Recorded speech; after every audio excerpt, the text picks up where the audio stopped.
Good morning, fifth class. How are you all? I hope you're fine at your home. So, first of all, I would like to congratulate to all of you for your new class. And this is your English book.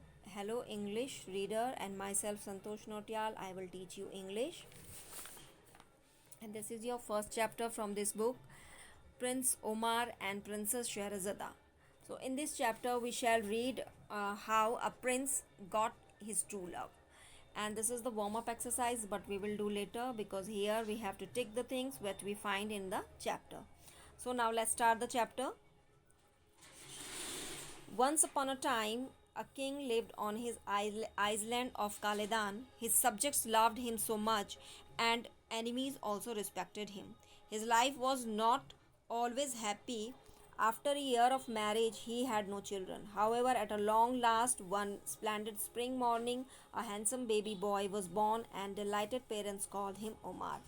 तो एक बहुत पहले काफ़ी समय पहले की बात है, एक राजा हुआ करते थे आइसलैंड कैलेदान के जो वो राजा थे, उनके जो सब्जेक्ट्स थे, his subjects loved him so much, यानी कि उनके जो राज्य के लोग थे उन्हें बहुत ही ज़्यादा लव करते थे। इवन उनके एनिमीज़ तक उनकी रिस्पेक्ट करते थे, यानी वो इतने अच्छे वो राजा थे। तो his life was not always happy, उनकी जो लाइफ थी वो हमेशा से इतनी हैप्पी नहीं थी। After a year of marriage he had not children, यानी काफ़ी शादी के काफ़ी लंबे समय बाद तक भी उनके कोई चिल्ड्रन नहीं थे। However, at a long last, one splendid morning, a handsome baby boy was born, and his delighted parents called him Omar. यानी काफ़ी लंबे इंतज़ार के बाद एक दिन एक ऐसी स्प्लेंडेड एक बहुत ही प्लेजेंट मॉर्निंग उनकी लाइफ में आई जब एक हैंडसम बेबी बॉय ने उनका जन्म लिया। And his delighted parents call him Omar, यानी उनके जो delighted it means a very very happy parents जो थे, उनके प्लीज्ड पेरेंट्स ने उनको उसका नाम क्या रखा, Omar. This means shining light, यानी ओमार का जो मीन होता है वो क्या होता है, shining light. The years went by, the Omar grew into a fine looking youth, brave, intelligent and kind hearted, यानी जैसे जैसे समय बीतता गया तो ओमार कैसे दिखने लगे, ग्रू into a fine looking, बहुत ही जब वो बड़े हुए तो वो किस तरह से दिखते थे, बहुत ही फाइन लुकिंग दिखते थे, यूथ थे वो, brave, intelligent and kind hearted.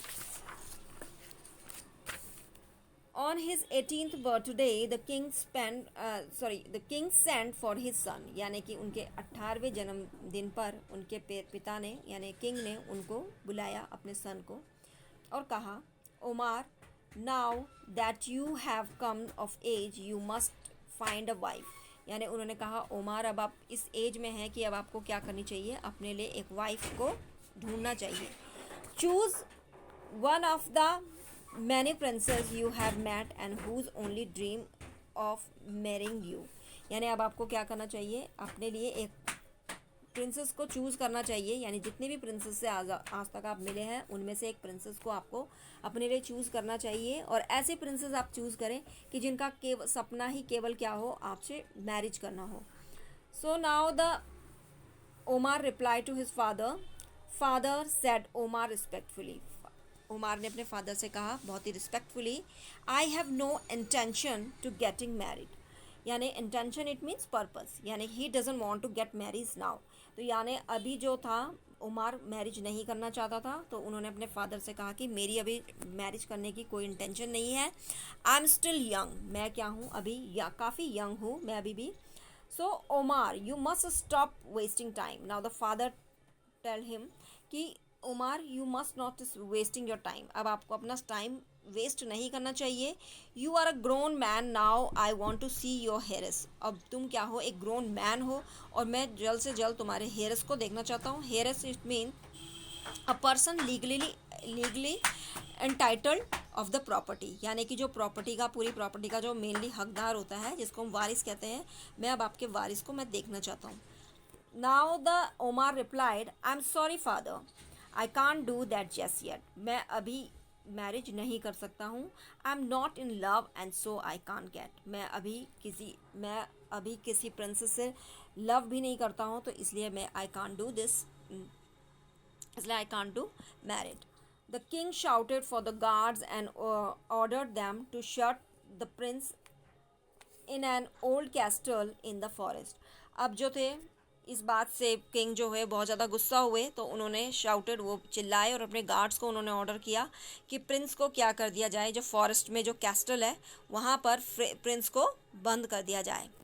So, in the meantime, lovely, sweet natured princess Shahrazada was a maiden whose home was in China.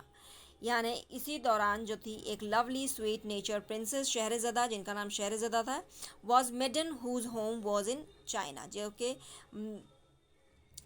आई और जिनका जिनका होम कहाँ था, जिनका घर कहाँ था, चाइना में।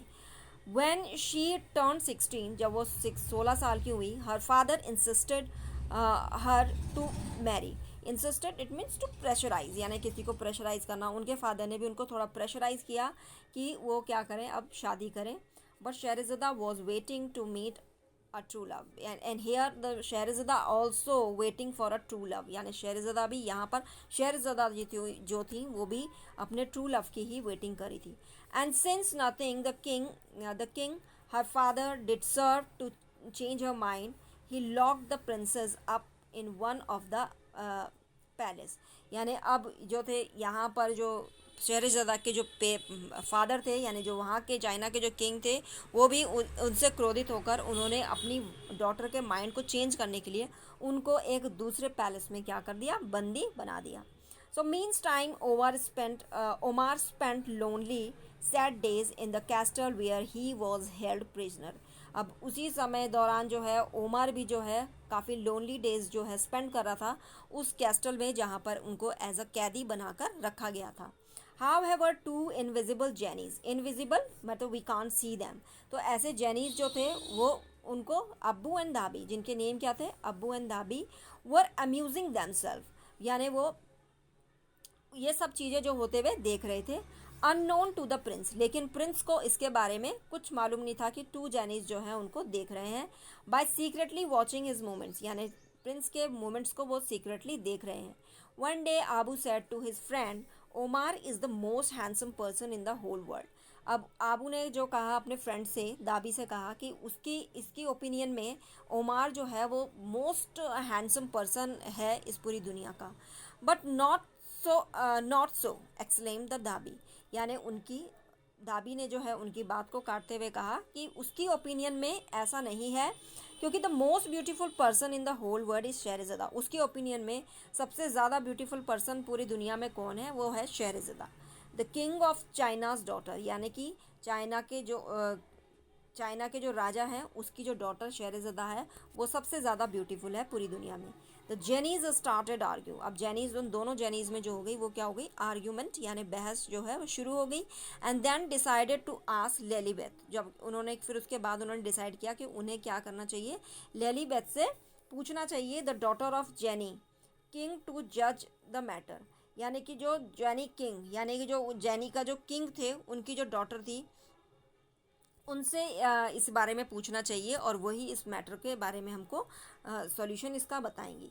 लेलीबेथ्स एडवाइस वाज दिस, अब लेलीबेथ की जो एडवाइस थी वो यह थी, गो टू चाइना। अब आप क्या करें, उन्होंने कहा कि आप चाइना जाएं and cast a sleeping spell over the princess and bring her to Omar's castle, यानी उन्होंने कहा कि आप एक मैजिकली उसको क्या कर दें, नींद में कर दें वहाँ के प्रिंसेस को, चाइना की जो प्रिंसेस हैं, और उसको लेकर कहाँ पर लेकर आएँ, ओमार के कैस्टल में लेकर आएँ।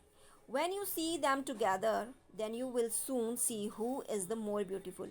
जब आप उन दोनों को साथ में देखेंगे तो आपको पता चल जाएगा कि दोनों में ज़्यादा ब्यूटीफुल कौन है। That very night, Abu and Dhabi flew all the way to China। अब उस रात जो है अबू एंड धाबी जो है flew all the way of China, यानी कि चाइना के पूरे चाइना में वो घूमे। And the two Jennies sent the princess to sleep and carried her to Omar's castle। और फिर वो नींद में करके प्रिंसेस को जो है ओमार के कैस्टल में लेकर आए।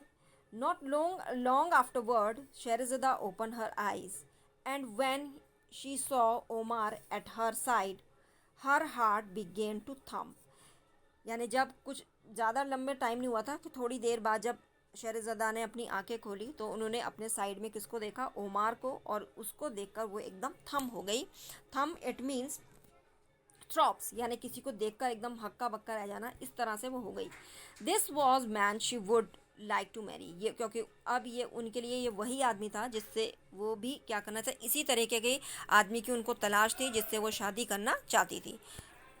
So she took off one of her ring and slipped it on his finger as a token of love. यानी उन्होंने क्या करा, अपनी फिंगर से एक रिंग निकाली और उसको ओमार की फिंगर में उसको स्लिप किया, यानी उसको पहना दिया as a token of love, यानी कि लव के टोकन के रूप में. Then she went back to sleep, और उसके बाद वो दोबारा से सो गई.